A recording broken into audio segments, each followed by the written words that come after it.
আসসালামু আলাইকুম।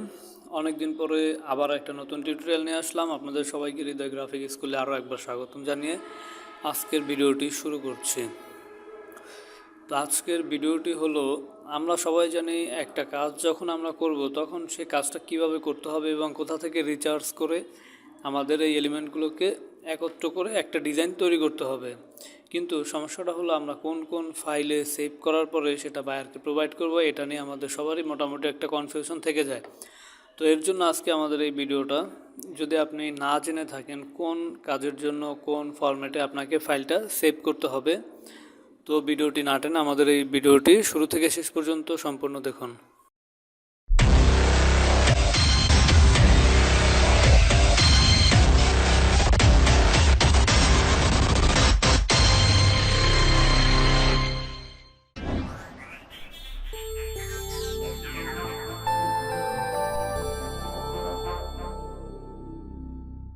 এখানে আমরা একটা লোগো ডিজাইন করে নিয়েছি। এই লোগো ডিজাইনটাকে এখন আমরা রাইট ক্লিক করে গ্রুপ করাই আছে, আনগ্রুপ করে দিচ্ছি। তো লোগো ডিজাইন যখন শেষ হবে বা যে কোনো কাজ যখন কমপ্লিট হয়ে যাবে তখন সম্পূর্ণ ডিজাইনটাকে প্রথমে সিলেক্ট করবেন, তারপর রাইট ক্লিক করে গ্রুপ করে দেওয়ার পরে চলে যাবেন উইন্ডো থেকে অ্যালাইনে আসার পরে এখান থেকে একদম কর্নারে চলে যাবেন, কর্নার থেকে অ্যালাইন টু আর্টবোর্ড এখানে ক্লিক করে দিবেন, তারপরে 2 নাম্বার এবং 5 নাম্বার, এদিক থেকে 2 নাম্বারটা, এদিক থেকে 5 নাম্বারটাতে ক্লিক করে এটাকে মোটামুটি অ্যালাইন করে সেন্টারে নিয়ে আসবেন। এখানে লোগো বাদে বাকি যদি কোনো কিছু থাকে আপনার এই পেজের ভিতরে, তাহলে সেই সম্পূর্ণ জিনিসগুলোকে ডিলিট করে শুধুমাত্র লোগোটাকেই এখানে রাখবেন এবং বাকি জায়গাগুলো ফাঁকা থাকবে। চলে যাচ্ছি ফাইলে চলে যাওয়ার পরে এখানে আপনার একটা নির্দিষ্ট ড্রাইভ সিলেক্ট করে দিবেন, তারপরে মাউসের রাইট বাটন ক্লিক করে নিউ এবং ফোল্ডার। তো আমরা এখানে রাইট ক্লিক করব, রাইট ক্লিক করার পরে নিউ, তারপরে ফোল্ডারে চলে গেলে দেখবেন যে এখানে নিউ ফোল্ডার একটা তৈরি হয়ে গেছে। এখানে আমরা নাম দিতে পারি আমাদের গিগের জন্য, তো এখানে আমরা দিলাম ফর গিগ, বা আপনার মতো আপনি একটা নাম দিয়ে দেবেন, এরপরে ইন্টারচাপ দিলাম। তো এখানে আমাদের খালি একটা ফোল্ডার তৈরি হয়ে গেছে। এরপরে ইলাস্ট্রেটরে যাওয়ার পরে ফাইলে যাবেন, ফাইল থেকে ফার্স্টে সেভে যাবেন। প্রতিটা কাজের জন্য ফার্স্টে সেভে যেতে হবে, দেন আমাদের ওই যে ফোল্ডারটা ছিল এখনই তৈরি করলাম ওই ফোল্ডারটাকে ডাবল ক্লিক করে, এবং এখানে আমরা যেই লোগোটা করতেছি, যেই কোম্পানির লোগো করতেছি সেই কোম্পানির লোগোর নামটা দিয়ে সেভ করে দিলাম এবং নিচে এসে ওকে চাপ দিয়ে দেবো। তাহলে এখন দেখেন, এখন আমাদের কিন্তু এখানে একটা ফাইল তৈরি হয়ে গেছে, এবং এই যে ফাইলটা তৈরি হয়েছে, তো এখন যে আমরা ফাইলটা দেখতে পাচ্ছি এই ফাইলটা হলো সোর্স ফাইল, যেটাতে এআই লেখা আছে। এআই মানে অ্যাডোবি ইলাস্ট্রেটর। তো এআই ফাইল যেটা থাকবে এটা সোর্স ফাইল, মানে এটা এডিটেবল। এটাতে ডাবল ক্লিক করলে আবার আমাদেরকে ইলাস্ট্রেটরের এই জায়গাতেই নিয়ে আসবে এবং পরবর্তীতে আমরা এটাকে চাইলেও এডিট করতে পারবো। তো আমাদের সোর্স ফাইল সেভ হয়ে গেছে। এরপরে আমরা চলে যাব এইখান থেকে ফাইল থেকে এক্সপোর্ট, তারপর এক্সপোর্ট অ্যাজে ক্লিক করে ওই সেম ফোল্ডারটা সিলেক্ট করা থাকবে। এখানে আমরা জেপিজি সিলেক্ট করে দিব, জেপিজি মানে জয়েন্ট ফটোগ্রাফিক গ্রুপ, তারপরে ইউজ আর্টবোর্ডে টিক মার্ক দিয়ে সেম নাম থাকবে, এরপরে এক্সপোর্ট। এখানে খেয়াল রাখতে হবে আপনাকে এইটা যাতে কম না থাকে, কোয়ালিটিটা একদম 10 থাকবে এবং রেজুলেশনটাও 300 থাকবে। Highest resolution, highest quality, maximum quality দিয়ে তারপরে ওকে। তো আমাদের জেপিজি ফাইলটা সেভ হয়ে গেছে। জেপিজিটা হলো জয়েন্ট ফটোগ্রাফিক গ্রুপ, জাস্ট আমরা এটাকে দেখতে পারবো। ডাবল ক্লিক করলে দেখবেন এটা অ্যাজ এ পিকচার হিসাবে এখানে একটা পিকচার যেরকম ওপেন হয় সেম ভাবে। এবং এআই ফাইল অ্যাডোবি ইলাস্ট্রেটরের সোর্স ফাইল, তো এটাতে ডাবল ক্লিক করলে আমাদেরকে ইলাস্ট্রেটরের এখানে নিয়ে আসবে এবং এটাকে আমরা এডিট করতে পারবো। মানে এআই ফাইল যেটা আছে সেটা হলো এডিটেবল, আর এটা এডিটেবল না, এটা এডিট করা যাবে না। আরেকটা ফাইল ফরম্যাট আমাদেরকে সেভ করতে হবে, সেটাও সেম ভাবে ফাইল, তারপরে এক্সপোর্ট অ্যাজে আসার পরে এখানে জাস্ট এক্সটেনশনটা চেঞ্জ করে দিতে হবে। এখানে জেপিইজি আছে, এটাকে পিএনজি করতে হবে। পিএনজি মানে পোর্টেবল নেটওয়ার্ক গ্রাফিক।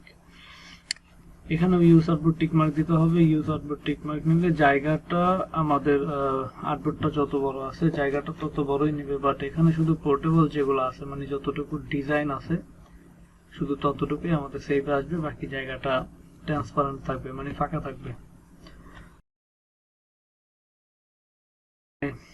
এখানে আমরা এক্সপোর্ট করে দিচ্ছি। রেজুলেশন এখানেও একদম 300 পিপিআই থাকবে, হাই, তারপরে ওকে। তাহলে টোটাল 3টা ফাইল আমরা এখানে সেভ করলাম। একটা পোর্টেবল নেটওয়ার্ক গ্রাফিক, একটা জয়েন্ট ফটোগ্রাফিক গ্রুপ, আর একটা অ্যাডোবি ইলাস্ট্রেটর।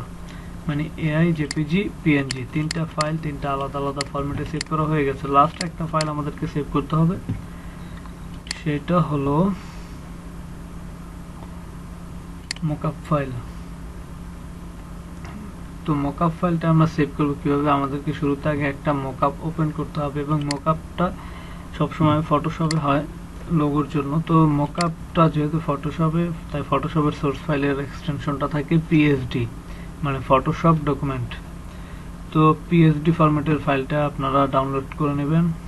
এটা আমি ভিডিও ডেসক্রিপশনে একটা ফেসবুক গ্রুপের লিঙ্ক দিয়ে দিব, সেই করে যদি আপনি কোনো কিছু লাগে সেখানে পোস্ট করলে ওই পোস্টের কমেন্টে আমরা এটার লিঙ্ক দিতে পারবো। সরাসরি এই লিঙ্কটা আমি ভিডিও ডেসক্রিপশনে দিতে পারছি না, এর জন্য দুঃখিত। অথবা পিএসডি ফাইলটা ইন্টারনেট থেকেও নিতে পারেন, এটা আমি একটা ভিডিওতে দেখাইছি। ভবিষ্যতে নিয়ে আমি আরো ভিডিও তৈরি করব। তো পিএসডি ফাইলটাতে ডাবল ক্লিক করে দিলাম। আচ্ছা, তো পিএসডি ফাইলে ডাবল ক্লিক করার পরে এটা সরাসরি ফটোশপের ভিতরে ওপেন হয়ে গেছে। এখানে একটা আগে থেকে ডিজাইন করা আছে, এই ডিজাইনটা এখানে দেখাচ্ছে। চলে যাবে এখান থেকে লেয়ারে, লেয়ার থেকে আমাদের যে প্লেস হোল্ডার নামে যে স্মার্ট অবজেক্ট যেটা থাকবে, সেই স্মার্ট অবজেক্টের এই স্মার্ট আইকনে ডাবল ক্লিক করতে হবে। এখানে ডাবল ক্লিক করলে নতুন একটি পেজে আপনাকে নিয়ে যাবে। সেখানে অনেক ধরনের ডিজাইন থাকতে পারে, যেমন এখানে অনেকগুলো ডিজাইন আছে। তো এখানে আমাদের কাজ হলো পূর্বের সব ডিজাইনগুলোকে আই বাটনটা বন্ধ করে হাইড করে দেওয়া। দেন আমাদের যে ডিজাইনটা আছে সেই ডিজাইনের ফোল্ডারে চলে গেলাম।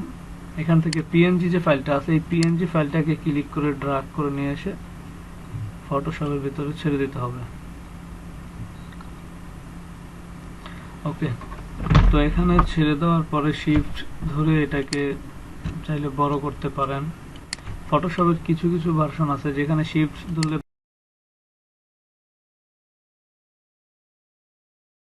লেটেস্ট না, 2018 সালের ভার্সন। তো 18 সাল, 19, 20, 21, 22 সবগুলোতেই শিফট ধরলে বাঁকা হয় এবং শিফট ছাড়াই সমান হয়ে যায়। এর আগে যে ভার্সনগুলো আছে সেগুলোতে শিফট না ধরলে বাঁকা হবে, শিফট ধরলে সমান হবে। তো প্রয়োজন অনুযায়ী বসিয়ে নিলাম, তারপর এন্টার, তারপর ফাইল থেকে সেভ করে দিলেই এটা এই পাশে বসে যাবে। তো মকআপে বসানো হয়ে গেল। এরপরে এটাকে আমাদেরকে সেভ করতে হবে। ফাইল থেকে সেভ অ্যাজ, সেভ অ্যাজ যাওয়ার পরে এখানে আমরা সেম ফোল্ডারটা সিলেক্ট করে দিব, কিন্তু জেপিজিতে আমাদেরকে সেভ করতে হবে। জেপিজিতে যেহেতু তুলা নামে এর আগে একটা সেভ করা আছে, তাই এটাকে সেম নামে রাখা যাবে না, নামটা একটু চেঞ্জ করতে হবে। তুলা আমি ডাবলে লিখে দিলাম, দেন এখান থেকে সেভ, মানে জেপিজি ফাইল এক তুলা নামে আগে একটা সেভ করা আছে, সেম নামে আর একটা সেভ করা যাবে না। এরপরে সেভ ক্লিক করে দিলাম। এখানেও কোয়ালিটি সর্বোচ্চ দিতে হবে। এখানে কোয়ালিটি সর্বোচ্চ ম্যাক্সিমাম কোয়ালিটি হলো 12। তো 12 কোয়ালিটি দেওয়ার পরে এখান থেকে ওকে চাপ দিয়ে দিব। তাহলে আমাদের মকআপ ফাইলটাও সেভ হয়ে গেছে। টোটাল এই 4টা ফাইলে আপনারা সেভ করবেন। এরপরে এক্সট্রা যদি কোনো কিছু চাই, source file, AI file, vector file, এগুলো আপনারা পেয়ে যাবেন। এখান থেকে সেভ অ্যাসে চলে যাবেন, ফাইল থেকে সেভ অ্যাস। এরপর ভেক্টর ফাইল বলতে যদি ইপিএস এগুলো যদি চাই, এসভিজি, পিডিএফ, তাহলে এখান থেকে এটা সিলেক্ট করে সেভ করে আপনি তাকে সেন্ড করে দিবেন। তো এই ছিল সেভ নিয়ে ভিডিও। যত ধরনের আপনার প্রজেক্ট আছে, যে প্রজেক্টেরই কাজ করবেন, শুরুতে সবগুলোরই এই 4টা ফাইল রেডি করতে হবে। এরপরে যেগুলো থাকবে সেগুলো এক্সট্রা যদি লাগে তাহলে সেগুলো আপনি দিয়ে দিবেন, আর না লাগলে এই 4টা ফাইলে আপনার সবাইকে প্রাইমারি অবস্থায় দিতে হবে। এখন বিষয় হলো এখানে একটা লোগোর জন্য 4টা ফাইল। যদি আপনার ভার্সন যে আপনি 2টা লোগো করে দিবেন বা 5টা লোগো করে দিবেন, তাহলে কিন্তু 5টার প্রতিটার জন্য এরকম 4টা করে রেডি করতে হবে। যদি 2টা লোগো করে দেওয়ার কথা থাকে তাহলে 2টার এরকম 4টা 8টা ফাইল রেডি করতে হবে। এখানে কিন্তু পিএসডি কোনো ফাইল থাকবে না, 2টা থাকবে জেপিজি, একটা মকআপ আর একটা মকআপ সারা, আর একটা PNG, portable photography, portable network graphic, আর একটা এআই থাকবে অ্যাডোবি ইলাস্ট্রেটরের সোর্স ফাইল। তো এই ছিল মোটামুটি সেভ নিয়ে ভিডিও। আশা করি সবাই বুঝতে পারছেন। এতক্ষণ সাথে থাকার জন্য ধন্যবাদ।